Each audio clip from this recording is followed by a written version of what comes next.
Story summary. The House That Love Forgot. The House That Love Forgot is a deeply emotional, haunting story about Ellie Monroe, a woman carrying invisible scars from the very house she grew up in. For years, Ellie tried to forget her painful childhood, marked by violence, neglect, and being labeled too sensitive. But when her 8-year-old niece, Lucy, shows up at her doorstep one snowy night, bruised and trembling, Ellie realizes the cycle is starting again, and this time, she won't stay silent.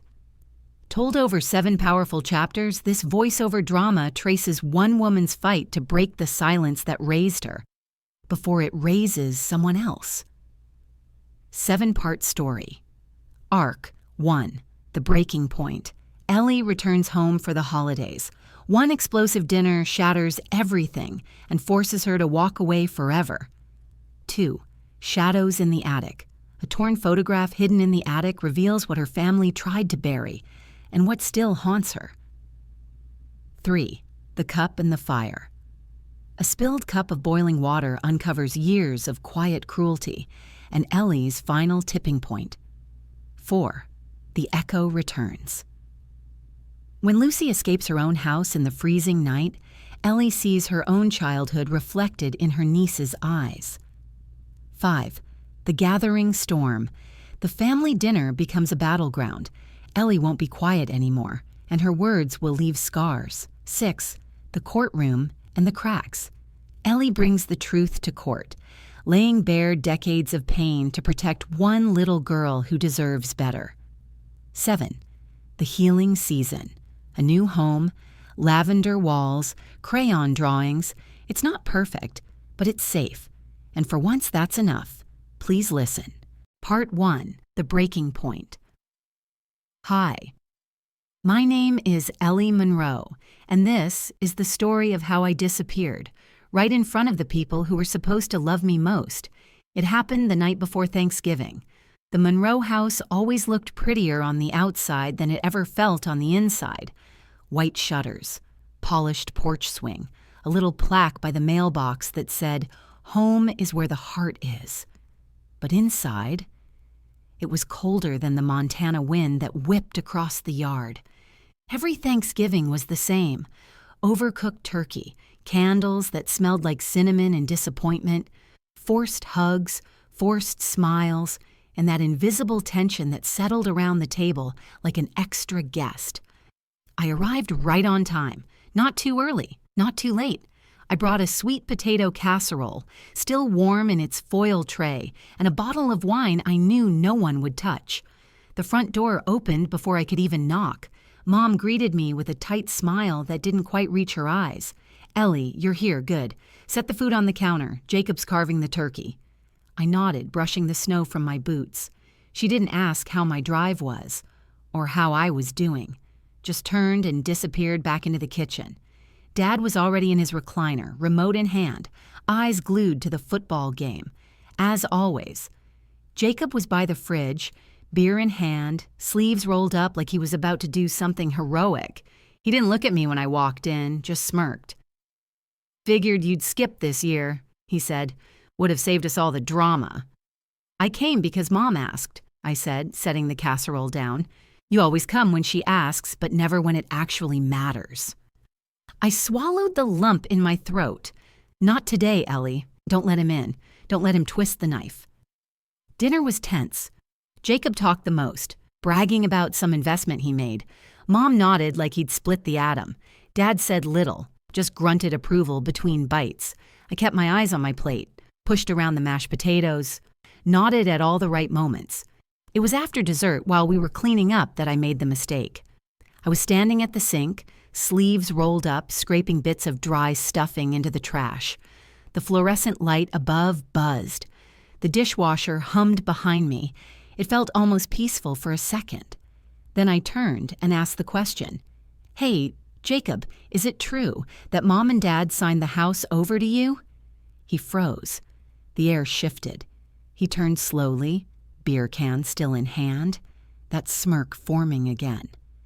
"Where'd you hear that?" I shrugged. "Lauren mentioned something, said you brought it up last summer. Didn't know it was finalized. He laughed once, sharp, cold. Why do you care, Ellie? You haven't lived here since you were 18. You always acted like this town, this family, was beneath you. That's not fair, I said quietly. I've always come home when it counted. Sure, he snapped. For a day, maybe 2. You swoop in with your casseroles and your big city nurse badge, then vanish before anyone has to deal with your mood swings. I gripped the edge of the sink. This house, it belonged to all of us, I said. Memories, childhood, everything. I just think maybe we should have talked about it. Together. He took a slow sip of beer, then walked toward me. You think you get a say now? He said. After all the crap you pulled? After making Mom cry half her life? My heart pounded. I opened my mouth, but didn't get the chance to speak. It happened so fast. Jacob stepped forward, slammed both hands into my shoulders, and shoved me, hard, into the refrigerator. The breath left my lungs. Then his knee came up, cracking into my face. Pain exploded through my skull, white, blinding. Then nothing. I was on the floor, cold tile, blood in my mouth, a ringing in my ears so loud I thought the whole house might collapse. I tried to move, my limbs wouldn't listen. Somewhere, far away. The football game continued. No one turned the volume down. I tasted iron. My fingers reached out blindly, scraping against the cabinet until I found the phone on the wall. I pulled myself toward it. One eye was swollen shut. My lip was torn. My jaw throbbed. But my hand still worked. I pressed 9. Then 1. That's when I felt it. The phone was ripped from my grip so violently that the cord snapped. Mom's voice, low, sharp, unforgiving. Ellie, stop, it's just a scratch. You're being ridiculous. I stared at her. She was calm. No panic, no concern, just annoyance. It's not a scratch, I mumbled. Blood ran down my chin. She knelt to pick up the phone. You always do this, she said. You always ruin the holidays. Behind her, Dad didn't even look up from his recliner. He muttered, there goes the drama queen again. I tried to sit up. Every part of me screamed, not just from pain, but from betrayal. No one moved, no one helped. Not my brother, who stood there drinking his beer. Not my father, who barely blinked. Not my mother, who looked more irritated than alarmed. I reached for the countertop, pulled myself up slowly, and that's when I saw it. On the floor, near the baseboard. My bracelet. Brown leather, a small silver clasp, given to me by a hospice patient who died holding my hand.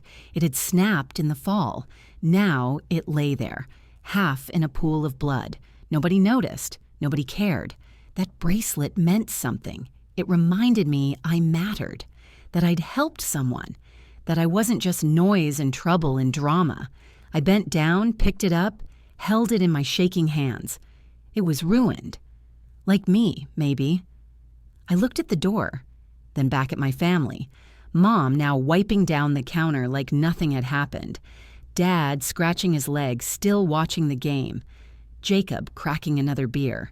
I opened the front door. Cold air rushed in, stinging my cheeks. For a second, I thought maybe someone would follow. Maybe someone would say, wait, Ellie, don't go. I'm sorry. Let me take you to the hospital. Maybe someone would care. But no one came. No one called after me. No one even looked up. The door creaked shut behind me. The sound was softer than I expected, almost kind. I stood on the porch, blood still dripping down my face. The world was quiet. The snow fell in little flurries, landing on my shoulders, and I whispered, they don't see me. I stood there for a long time, hands trembling, jaw aching. Then I said it again, quieter, but sharper. They don't see me, but they're going to hear me. Part 2. Shadows in the Attic. The next morning, I woke to silence, not the comforting kind, the kind that presses down on you like wet wool, heavy, suffocating. I lay in bed for a long time, staring at the ceiling, one eye swollen almost shut. My lip cracked and sore. The dried blood had glued parts of my hair to my cheek. My phone sat on the nightstand. No missed calls, no texts. Not from Jacob, not from Mom, not even from Lauren, my sister who always texted after family dinners. Even if it was just a meme or, Mom's pumpkin pie was trash. I thought maybe it was a glitch. I restarted my phone, checked again. Still nothing. Instead, I got up and walked to the bathroom. The mirror didn't flinch, but I did. Purple, yellow, and blue had already bloomed across my cheekbone. My jaw was puffy, the skin stretched and aching. One side of my lip was split wide, like it had given up holding anything back. I turned the faucet on and let the water run until it was ice cold. Then I dipped a washcloth in it, folded it in half, and pressed it to my face. I didn't cry. The tears had dried somewhere between the driveway and the empty bedroom I crawled into the night before. Instead, I whispered, "Okay, so this is where we are now." I got dressed in my scrubs, pulled my hair into a low bun that hid the bruising on my temple, swiped on a little concealer, but it only blurred the edges. The truth still showed through. I drove to the hospital on autopilot. The ER was humming. People in and out. Holiday injuries. Someone's uncle fell off a ladder putting up lights. A girl with food poisoning from oysters she swore were fresh. The normal chaos was oddly comforting. I clocked in, ducked into the staff bathroom, and locked the door. The mirror didn't lie here either. Fluorescent lighting has a way of making pain look honest. That's when Zoe knocked. She was barely 24, new to our hospital, still wearing scrubs a size too big and a ponytail that bounced when she walked. "Ellie?" Her voice was soft. "I brought you coffee." I opened the door a crack. She saw my face and blinked. Her smile faltered, but she didn't ask what happened. She didn't gasp. She didn't pretend not to notice. She simply said, "Are you safe?" 2 words, that's all. No judgment, no nosiness, just concern. I nodded, lied. Slipped, black ice on the back steps. She handed me the coffee. "Extra shot of espresso. I figured you'd need it." I almost cried right then and there, because sometimes the people who aren't related to you see you better than your own family ever has. I worked my shift in a fog. I checked vitals, held the hand of an elderly woman with pneumonia, cleaned up a child's vomit after a failed Thanksgiving turkey. I smiled, nodded, charted like everything was fine. But something inside me had cracked. Not the kind that shatters loudly, the kind that splits quiet like ice beneath your feet. On my break, I sat on the bench near the lockers and finally picked up my phone. Still no message from Mom, no "How are you feeling?" no "Come by, let's talk." I scrolled lower. One message from Lauren. "Ellie, don't start drama. You know how Jacob gets. Just let it go. Let it go. Let it go." I read it again and again. Each time it felt like she was saying, "Your pain makes us uncomfortable. Please stop bleeding where we can see it." I thought about the way Jacob had smiled after he hit me, the way Mom had ripped the phone from my hand, the way Dad hadn't even looked at me. And I realized something. They didn't think what happened was wrong. They thought I was wrong for not swallowing it. I finished my shift in silence. On the drive home, my fingers gripped the steering wheel so hard my knuckles turned white. The roads were icy, but it wasn't the snow I was worried about. It was the storm inside me. I didn't go straight home. I turned instead, up the old road that led to our childhood house. The porch light was on. The house looked just like it always did. White siding, blue trim, tidy shrubs. A lie in vinyl and wood.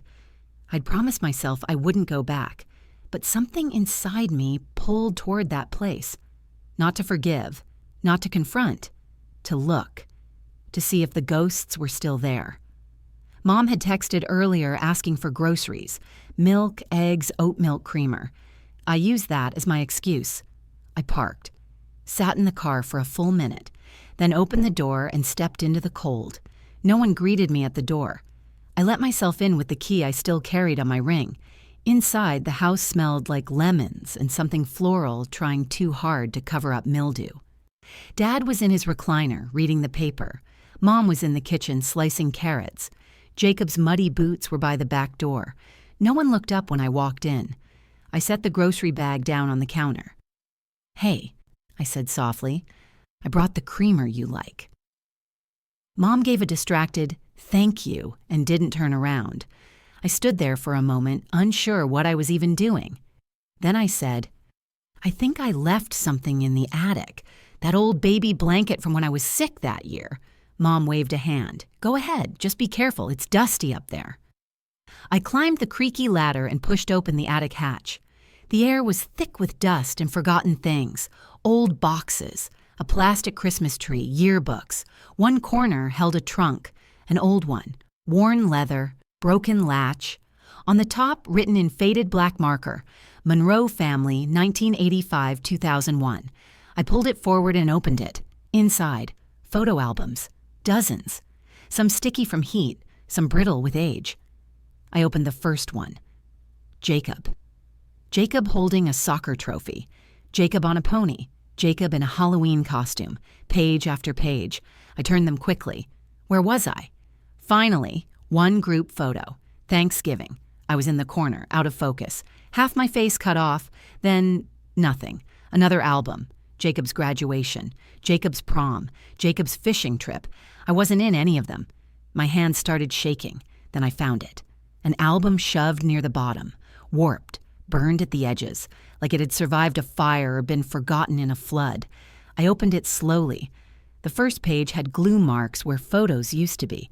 The corners still had torn paper bits, but one photo remained, a torn picture of a cake, pink frosting, the corner of a candle, a hand holding a fork, and next to it, in purple marker, messy handwriting, "Ellie's Day."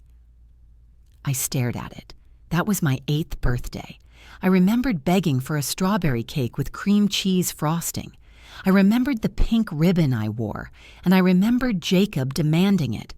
When I refused, he found it later, tore it, shoved me into the linen closet, slammed the door, locked it. I screamed, then cried, then went quiet. Hours passed. I heard heels, Mom's, clicking past. I saw her shadow pause beneath the door. Then she walked away. They didn't open the door until morning. I remember the light hitting my eyes. The way Mom said, "You scared us, Ellie. Why would you hide like that?" They told everyone I had locked myself in by accident. They laughed about it later. Our little drama queen. In the attic, I sat down beside the trunk and held the photo to my chest. I didn't cry. I wasn't even angry. I just felt erased, like I had never existed in this house. Only the bruises remained, and even those were explained away. I stood up, walked back downstairs. No one asked what I found. I drove home with the torn picture in my coat pocket. Back in my apartment, I laid the photo beside my cracked bracelet. Then I opened an old nursing journal from my backpack, the kind we use to chart patient injuries, timelines, notes. And I began writing, November 24th. Orbital hematoma, approx 3 centimeters. Laceration, right upper lip. Assailant, Jacob Monroe. Witnesses, mother, father, no intervention. Attempt to call 911 interrupted. Emotional response from family minimized. Blame shifted. Victim labeled dramatic. I paused, turned the page, and kept going. Age 7, locked in chicken coop. Age 8, linen closet. Age 11, accused of lying about Jacob breaking armrest. Age 13, told to stop being sensitive after being called fat by Jacob. Age 15, given silent treatment for 3 weeks after reporting verbal abuse. Age 17, photo removed from Christmas card. Age 30, physical assault in family kitchen. No accountability. When I looked at it, written in clinical language, it almost looked like someone else's story, but it wasn't. It was mine. And for the first time, I was writing it down not as memories, but as evidence. Because if I didn't tell the truth, no one ever would. Part 3. The Cup and the Fire. The night after the attic, I didn't sleep. Not even a minute. I lay on the couch, wrapped in a blanket that smelled faintly of lavender and old heartbreak. The torn photo of the cake sat on the coffee table next to my cracked bracelet and a half-filled cup of chamomile tea. I stared at the cup. It was white porcelain with a tiny blue vine trailing up the side. A hairline fracture ran through the rim, faint but unmissable. It had cracked years ago. After a fight I can't even remember the details of anymore. All I remember is pressing that same teacup against my bruised cheek, night after night, letting the warmth and the pain mix together until I couldn't tell them apart. It was the only thing in that house I ever called mine. And even it was broken. I ran my finger along the fracture. Then I whispered, almost without meaning to, "This ends with me." The next morning I went to work like nothing had happened. Again. My coworkers didn't say much, but I could feel their eyes, the way Jorge, our trauma nurse, gave me that subtle head nod guys sometimes offer when they don't know how to say, "Are you okay?" The way Zoe put an extra cookie in my locker with a sticky note that just said, "Today, hard. Cookie, good." It was a strange kind of comfort, being seen in silence, because my family had taught me that silence was punishment, but here, silence felt like compassion. On my break, I sat by the lockers and stared at the list in my notebook. Each entry was simple, dry, clinical, but the pain in between the lines bled through every page. Age 8, locked in linen closet, no apology. Age 13, called manipulative, dismissed for crying. Age 30, physical assault in kitchen, witnessed, ignored. It read like a patient history, a lifetime of injuries charted like symptoms of an undiagnosed disease. If it were anyone else, we would have filed a report, called CPS, escalated. But because it was family, it didn't count. That night, I did something I hadn't done since I was 17. I drove back to the house, not to stay, not to argue, to collect. My mother had called earlier, her voice perfectly even. "Sweetheart, if you're still coming by, could you bring that oat creamer again? The one with the blue label. You know I like it in my tea." Like nothing had happened. Like her daughter hadn't bled on her kitchen floor 48 hours ago. I told her, "Sure, I'll stop by around 5. I wore soft jeans, a long-sleeved shirt, no makeup. I brought the groceries and something else, peach pie, still warm from the oven. Her favorite. It wasn't an offering. It was armor. When I arrived, the porch light was already on. Inside, everything looked picture perfect. Mom was smoothing the tablecloth, adding final garnishes. Dad was in his chair, flipping through the channels. Jacob was in the kitchen, laughing at something on his phone. It was like I'd walked into a theater, where everyone knew their lines but me. Mom turned as I walked in. "You look better," she said. "Glad the swelling's gone." She didn't ask how I was, didn't acknowledge the bruises still healing under my foundation. She just pointed toward the kitchen. "Put the pie by the window." I did. Then I pulled the groceries from the bag and placed them in the fridge. She was still humming as she reached for a pot on the stove, like we were just another happy family preparing dinner. I stood behind her for a long moment, then finally said, "Mom." She didn't turn. "There's something I need to ask." She stirred the pot. There was an album in the attic, labeled 1985 to 2001. My pictures were gone, torn out. She paused, set the spoon down, then she turned. "Did Jacob do that, or—" She looked at me for a long time, then said evenly, "You always made things heavy, Ellie." I blinked. "What?" "You cried on birthdays. You sulked at Christmas. You always made everything into a production." I was a child. "You were exhausting," she said. The words landed like stones in my stomach. "You tore them out?" I asked.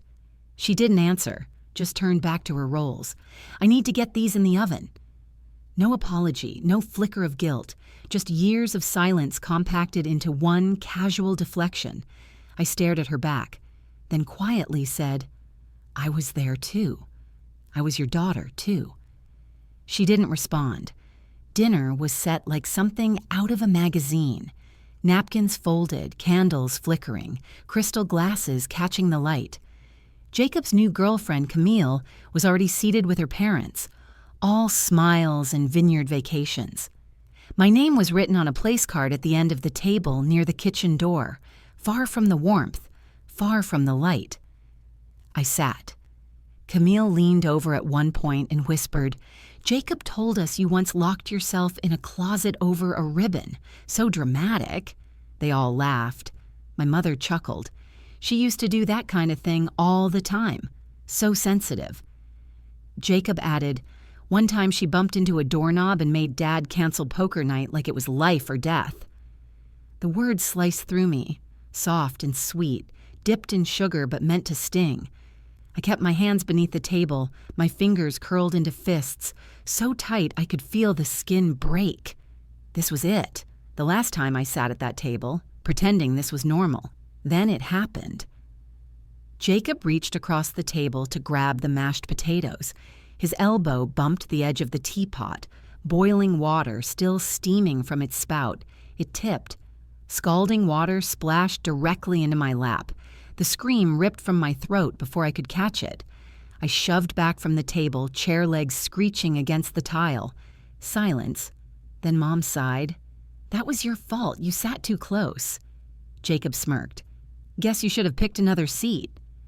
I stumbled to the sink, pulling at the waistband of my jeans, gasping.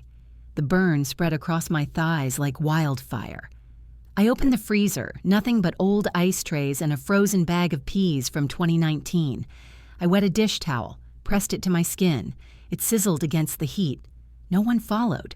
When I turned around, the conversation at the table had resumed, as if I hadn't screamed, as if I hadn't been burned, as if I didn't exist. I walked slowly back to my seat, paused behind the chair, then I didn't sit. I looked at them, each face familiar and foreign at once, and then I said it, calm, even, no tremor in my voice. "I found something." They looked up. In the attic, on an old hard drive, time-stamped photos, medical records, witnesses. I paused. "You have 72 hours to tell the truth, publicly, or I will." My father put his fork down. "You think threatening us is going to change anything?" "I'm not threatening," I said. "I'm offering a choice." "You think people will believe you over your own family?" "I don't need belief," I said. I stepped forward slightly. "I have evidence, and Lucy." The name dropped like a hammer. My mother's face shifted. Jacob's hand twitched. "You can bury me again," I said softly, "or you can start digging your own graves." Your call. Then footsteps. Small. Hesitant. Lucy. She stood in the hallway, a crayon in one hand, her coloring book in the other. She looked at me, wide-eyed, silent. Before I could say a word, my mother turned, her voice sharp. "What did I say about eavesdropping?" Lucy froze. "You want to end up like her?" My mother snapped, pointing at me. "Keep snooping, and that's where you'll land." Lucy's bottom lip trembled. She turned, walked back into the shadows without a word. I stood there, my heart an open wound, and I said softly, "You just confirmed everything I needed." Part 4. The Echo Returns. I hadn't heard from Rachel in over a year. She used to work with me at the hospital, a pediatric nurse with a soft voice and a heart so wide it sometimes broke her.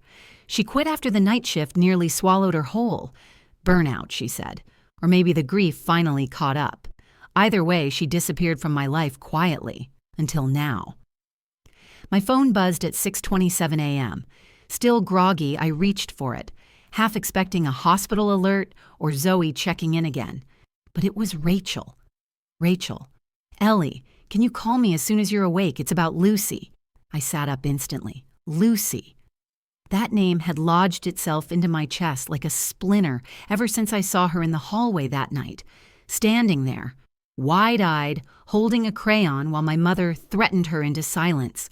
I had tried not to think too much about her. She wasn't my child, she wasn't my responsibility. But the truth is, I saw myself in her. The way she flinched when Jacob's voice rose. The way her eyes darted to Mom before she spoke. The way she clutched her drawings to her chest like they were armor. And now Rachel was calling about her. I called back immediately. She answered on the first ring. Her voice was tight. No greetings, just words. "Ellie, I don't want to scare you, but something happened last night." I held the phone tighter. Lucy showed up at my apartment, alone. My heart dropped. She said she walked, in her socks. It's almost 2 miles, Ellie, and she was shivering. Her fingers were purple. I couldn't speak. She told me Jacob got mad because she spilled milk, said she was clumsy. He pushed her. The room around me tilted slightly. He didn't hit her. Not directly, but she fell, hit her arm against the radiator. There's a bruise. I closed my eyes. My jaw clenched so hard it ached. She told me, Rachel continued, voice breaking, that he called her a little drama queen, like someone else he used to know. I couldn't breathe. She said she tried to tell your mom, and your mom said, "Don't be like Ellie, she ruins everything." I dropped the phone. It clattered against the hardwood floor. I sat there, hand over my mouth, tears blurring everything. It was happening again. Exactly. Again. Different child. Same words, same patterns, same darkness. I picked up the phone. "Where is she now?" "She's sleeping," Rachel said. I gave her soup, let her color. I called child services, but they brushed it off. No prior history, no broken bones. They said maybe it was a misunderstanding. I laughed. A bitter, shaking sound. Because that's exactly what they said when I was 8. Rachel hesitated, then asked, "Ellie, what do you want to do?" I didn't answer right away. That question echoed in my chest for the rest of the day. What do I want to do? For 30 years, I had been trained not to ask myself that. What do they want? What would keep the peace? What would stop the yelling? But now? Now there was a child, walking 2 miles in the cold, with bruises on her arms and my old nickname ringing in her ears. I spent the next 6 hours doing everything and nothing at once. I dug through old hospital files, pulled screenshots from my journal, printed copies of photos, audio notes I'd taken after therapy. Then I went to the closet. At the back, in a worn banker's box labeled MISC, I found it. An old voice recorder, used during my internship years ago. I had kept it for patient interviews. I hadn't touched it in years. But something told me I would need it now. I inserted fresh batteries, tested the mic. It still worked. The light flickered. The red dot glowed.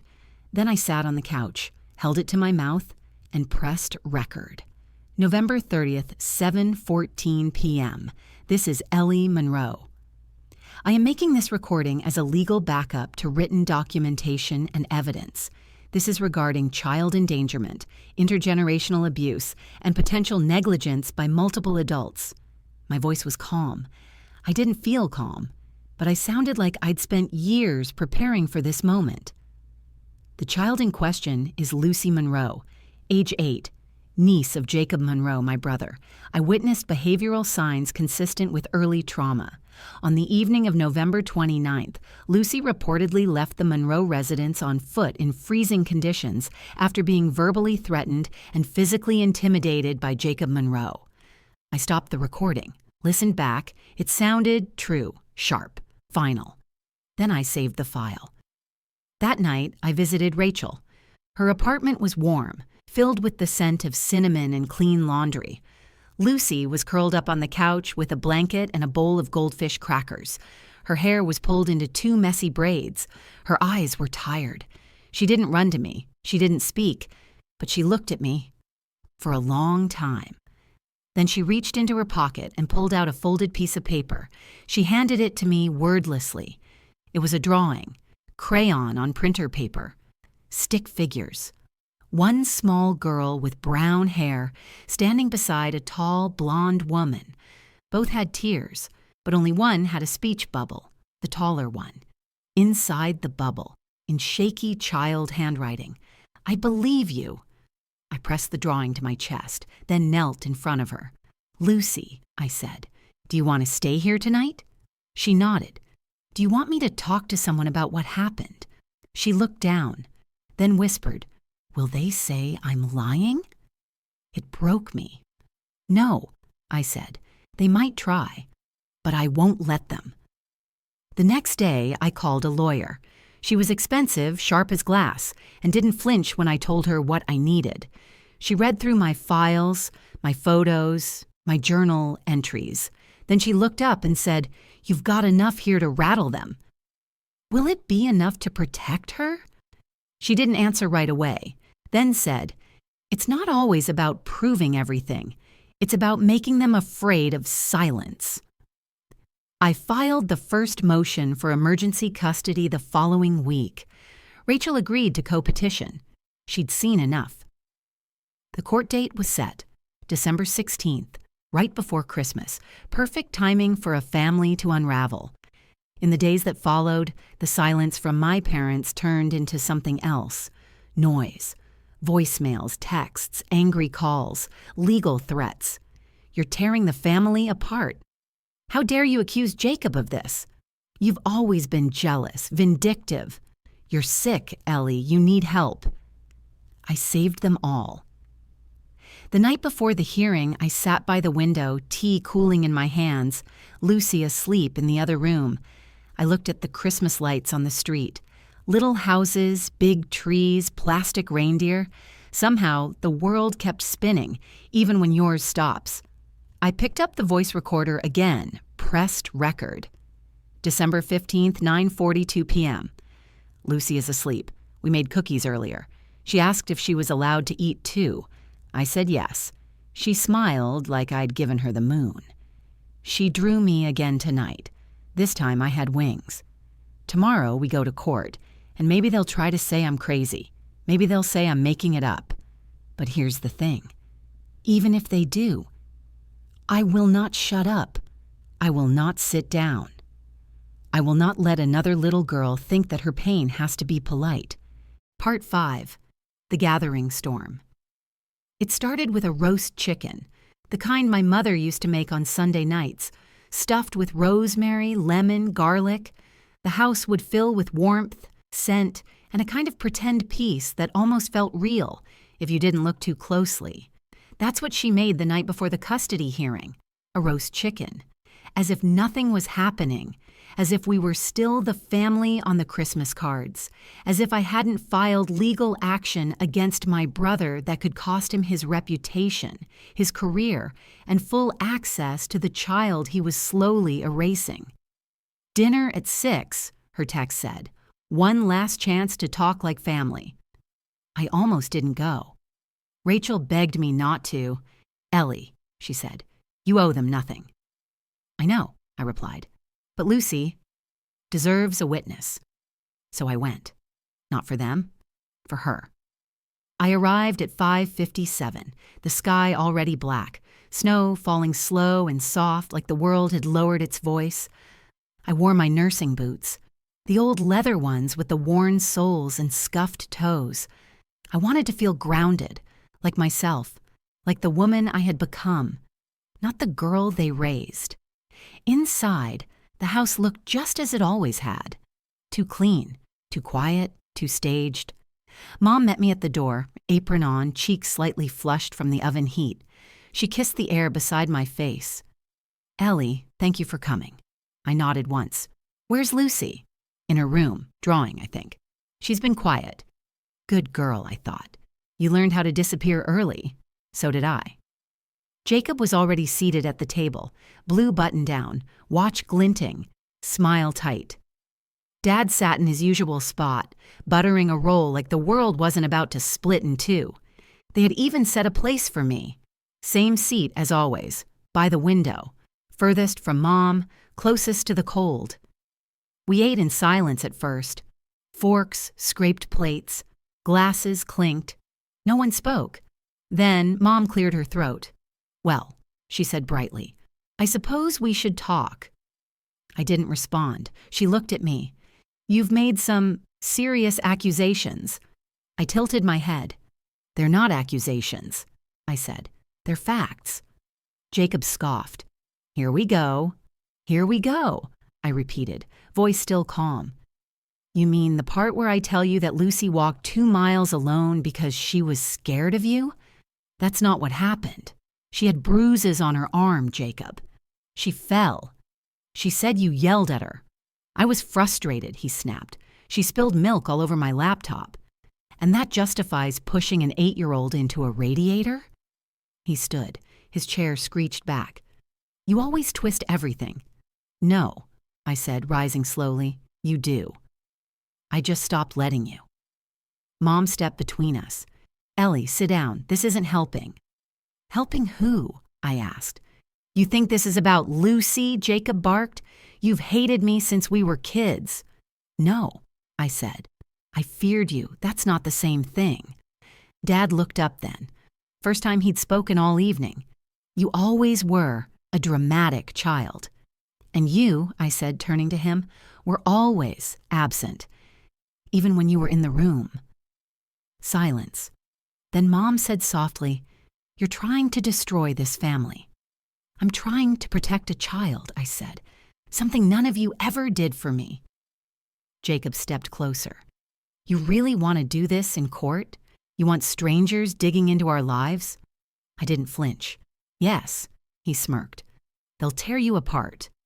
I know. They'll say you're unstable. I'm prepared. He leaned in. And what if I tell them about you? The therapy, the breakdown, the time you cut your arms in high school? I stared at him. Good, I said. Tell them. I'll tell them why. Silence. Then I added, I'll tell them how I started counting calories at 9 because Mom said I was getting round. How I slept in my closet at 12 because the door had a lock and your fists had a pattern. How I begged for therapy and was told it was a waste of money. How I cut myself because at least that pain made sense. Jacob didn't speak. Dad sighed. Mom wiped her hands on her apron, suddenly looking older than I'd ever seen her. Lucy appeared in the hallway. Quiet, small, her socks mismatched. She clutched a paper in her hand, another drawing. She didn't say a word. She just walked over to me, slipped the paper into my hand and leaned against my hip. I knelt. Looked at the drawing. 2 stick figures, one tall, one small, a big red heart between them. Below it, in messy letters, safe. I stood up, turned to them, my family, if you could still call them that, and said, You can call me broken. You can call me dramatic. But the girl who drew this, she calls me safe. And that's all that matters. I took Lucy's hand, walked to the door, then paused. You asked for one last chance to talk like family, I said. We never were a family, just a group of people who tolerated each other's silence. And tomorrow, I will not be silent. Part 6, the courtroom and the cracks. The courthouse smelled like paper and old coffee.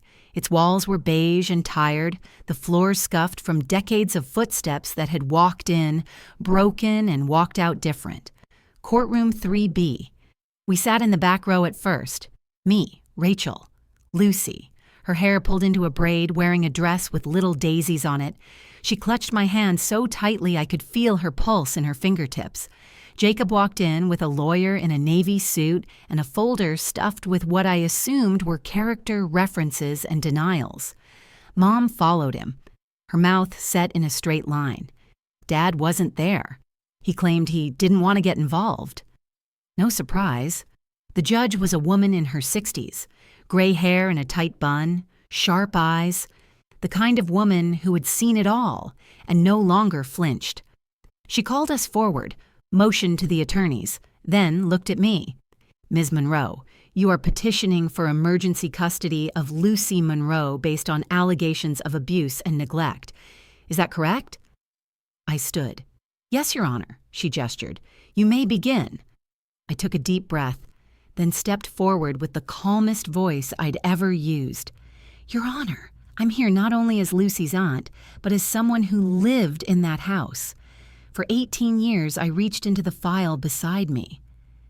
These are my medical records, photos, witness statements from my time as a child and teen. I handed them over. Most of it never made it to police because no one believed me. including the people I'm standing across from today. I looked at Jacob. He stared back, jaw tight. I turned to the judge. Lucy came to me 2 weeks ago, on foot, in the snow. Her socks were wet, her hands frozen. She was scared, not because of one incident, but because she's learned how to disappear. She's been taught to swallow her pain, to keep secrets, to believe that love equals silence. I paused, then said, clearly, I taught her something else. Jacob's lawyer stood, argued that I was emotionally unstable, that my history of therapy made me biased, that this was a personal vendetta. He brought up high school records, old counseling reports. Then he said it, she once admitted to self-harming. That speaks to serious emotional imbalance. I nodded once, then looked at the judge. May I respond? She motioned for me to continue. I stepped forward again, this time holding the old voice recorder. I did harm myself, because I was harmed and no one believed me, so I made it visible. I spent years in silence, years pretending I was okay. I hit play. My voice from a week earlier filled the courtroom. Lucy is asleep. We made cookies. She asked if she was allowed to eat too. I said yes. She smiled like I'd given her the moon. The judge listened quietly. Then I stopped the tape. She smiled, Your Honor, because she's not used to being allowed joy. Rachel took the stand next. She told them about the night Lucy showed up, how her fingers were red from the cold, how she didn't ask for help, just a place to hide, how she said, don't tell Grandma, she'll say I made it up. She didn't cry, but her voice cracked once. Then she said, I'm not related by blood, but I saw what that child looked like when she was afraid and what she looked like when she felt safe. Then came Lucy. She walked to the witness stand with her crayon drawing in her hand. The court clerk asked if she understood what it meant to tell the truth. She nodded. I sat forward, heart pounding. The judge leaned down, her voice gentle. Lucy, do you know why you're here? Lucy nodded again. Because I told Ellie what happened, and she believed me. The judge smiled softly. Can you tell me what you remember? Lucy held up her drawing. This is me, and this is Ellie. She makes me feel safe. Why do you need someone to make you feel safe? The judge asked gently. Lucy's voice dropped. Because sometimes, when I cry, Uncle Jacob gets mad, and when I laugh, Grandma says to be quiet, and when I spill things, they say I ruin everything. There was silence. Not a sound. Then Lucy said the words that cracked the room in two. I thought it was my fault, but Ellie said love doesn't hurt you on purpose. Jacob's lawyer objected, claimed she was too young, impressionable. But the judge didn't flinch. She just nodded and said, Thank you, Lucy. You may sit. The court recessed for 15 minutes. When we returned, the judge didn't waste time. She looked at Jacob. Mr. Monroe, I've reviewed the documents, the testimonies. The pattern here is not incidental. It's generational. He shifted in his seat. The judge turned to me. Ms. Monroe, until a full custody hearing, I'm granting you temporary guardianship of Lucy Monroe, effective immediately. She will remain in your care. Jacob's lawyer stood. Your Honor, she held up a hand, firm enough. She looked at Jacob again. Sir, you may believe that silence protects you, that people forget, that children don't remember, but I assure you they do. And now, so will the court. Then her gavel came down. We didn't cheer. We didn't cry. Not in that moment. Rachel squeezed my hand. Lucy hugged my waist. And Jacob? He walked out, didn't look back. Mom followed him, didn't say a word. Outside, the sky had turned gold. The courthouse steps gleamed under the winter sun. Lucy turned to me and said, Can we get pancakes? I laughed. Pancakes it is. We walked hand in hand to the car.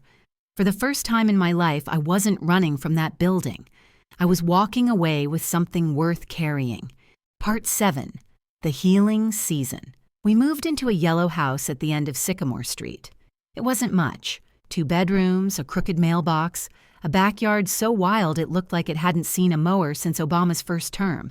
But it had sunlight and quiet, and no one raised their voice when someone dropped a glass. Lucy picked the room with the bay window.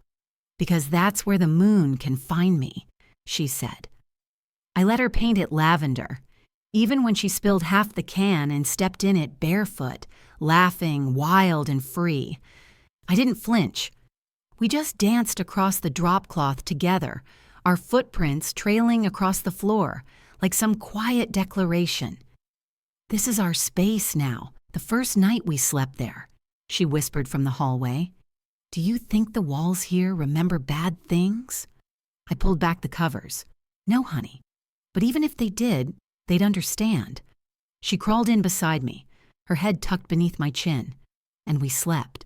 Like we'd never known how precious sleep could feel when no one's watching, when no one's waiting for you to crack. I didn't speak to my mother after the hearing. She sent one email, subject line, "You always were difficult." No greeting, no apology, just a final jab, like she couldn't quite let go of the old script. I didn't reply. Not because I was angry, but because I finally understood. I didn't need closure. I needed distance. Rachel visited every Sunday. She brought baked goods Lucy couldn't pronounce and plants I didn't know how to keep alive.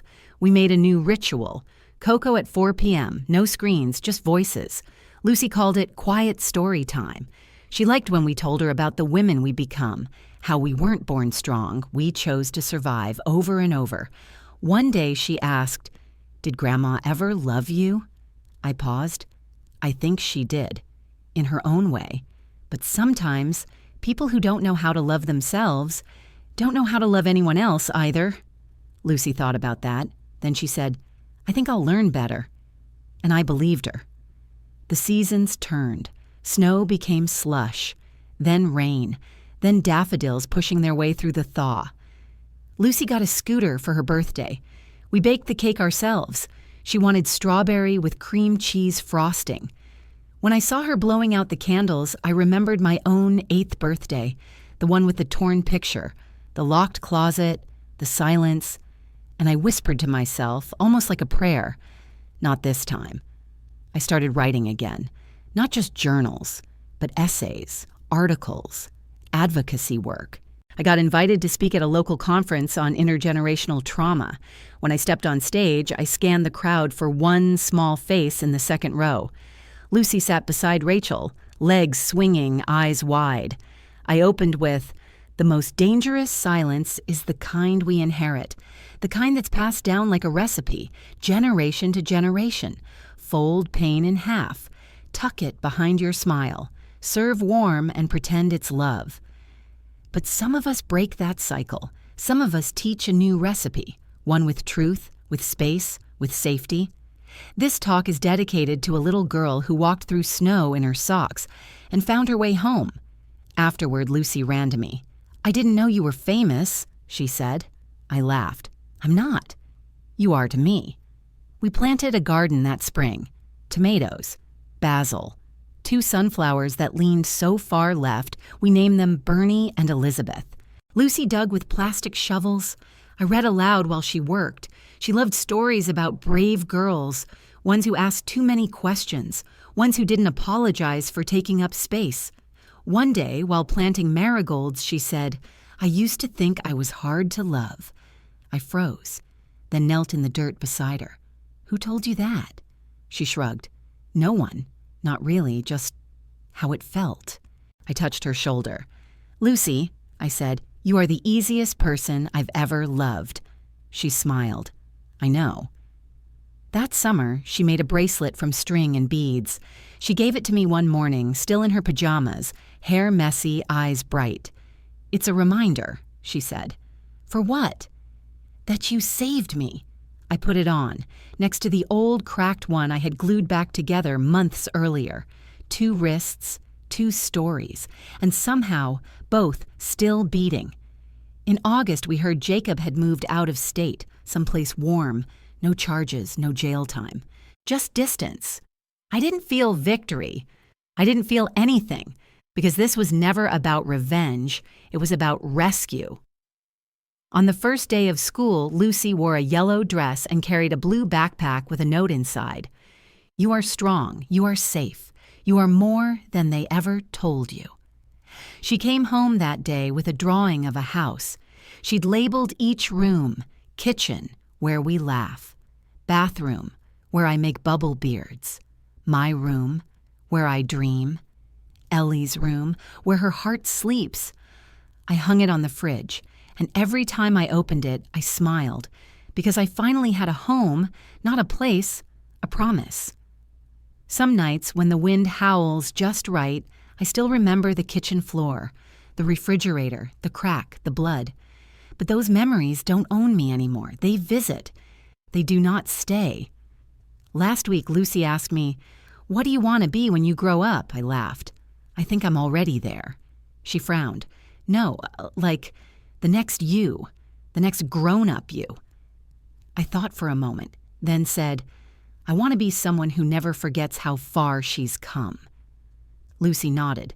"Then you already are." The garden bloomed late that year. Bright, wild, a little messy, just like us. And sometimes, when the sun hits the living room just right, I swear I can hear the silence breaking. Not like glass, but like soil giving way to roots. Thank you for your interest.